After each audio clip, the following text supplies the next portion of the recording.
Assalamualaikum dan selamat datang ke Ruang Raksasa. Dalam kisah kali ini, anak dan ibu menjadi mangsa gangguan sesuatu yang menghantui rumah baru mereka sehingga hampir mengancam nyawa mereka. Jadi, ayo semua, tutup sementara akal logikal dan buka minda khayalan. Faizatul melangkah masuk ke apartmen baru. Dia meletakkan kotak dari tangan ke lantai dan mula berjalan melihat rumah barunya. Melihat setiap sudut rumah, dari lantai ke siling. Ibu dan ayahnya melangkah masuk. Dia melihat raut wajah ibunya sama dengannya. Keluarga ini berpindah dari rumah lama selepas Atul dan ibunya mengalami gangguan daripada makhluk gaib. Dia kini hanya mampu berharap rumah baru ini akan membawa bab baru dalam kehidupan mereka setelah hampir 2 tahun menderita di apartmen lama.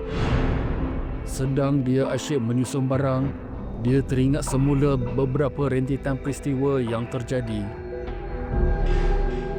Pertama kali dia melangkah masuk ke apartmen lama itu, bulu roma terus meremang. Udara terasa berat, seolah-olah ada mata yang memerhati dari sudut gelap.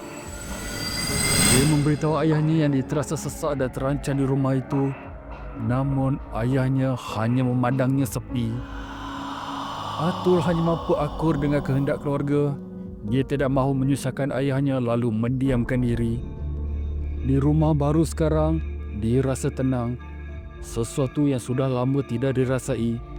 Tetapi di pangsa puri puaka itu, segalanya bermula dengan gangguan kecil sebelum ia bertukar menjadi malapetaka.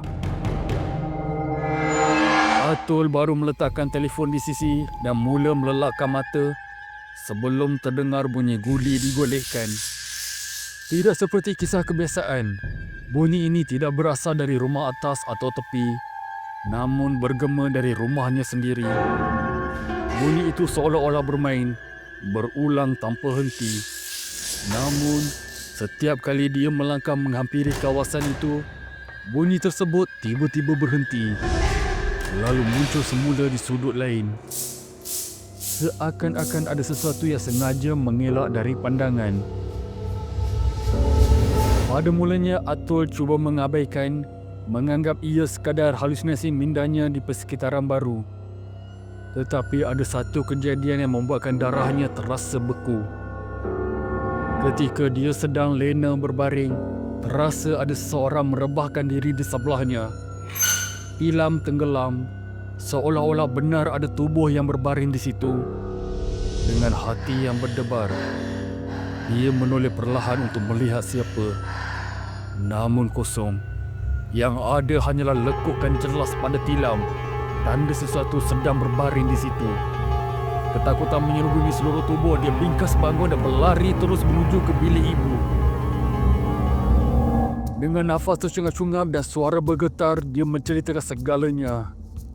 Ibunya menambah pesan orang tua, jika terdengar bunyi bola atau gulit bergolek tanpa sebab, itu mungkin bukan permainan anak kecil, tetapi jelmaan makhluk halus yang suka mengganggu di waktu malam.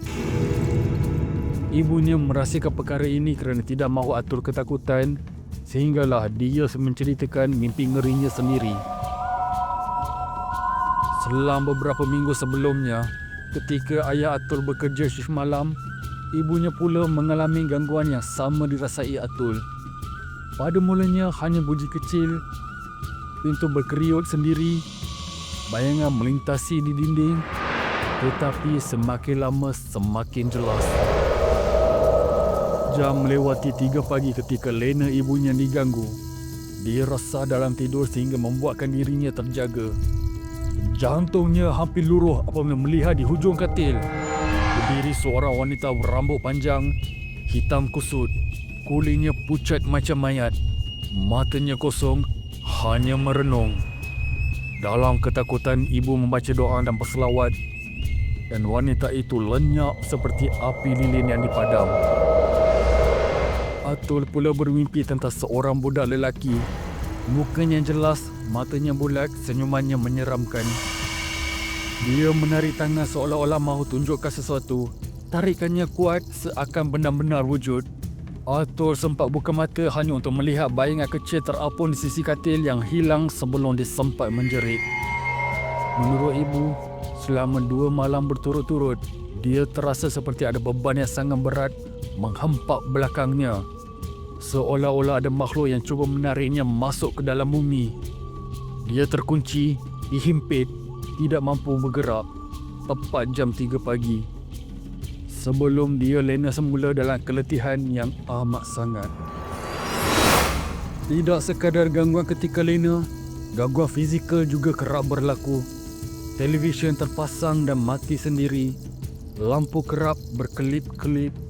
Paling ngeri, semasa kawannya datang melawat, mentol lampu tiba-tiba meletup di depan mata. Kaca berterbangan ke serata arah. Akhirnya, untuk mengelakkan kecelakaan yang lebih buruk, ibu dan anak meyakinkan ayah untuk berpindah dari rumah yang bermasalah itu. Terima kasih kepada yang sudi mendengar kisah yang disampaikan. Sila subscribe untuk lebih banyak cerita seram untuk layanan anda. Sekian dari saya, Rakshasa, mengucapkan malam tanpa ketenangan untuk semua.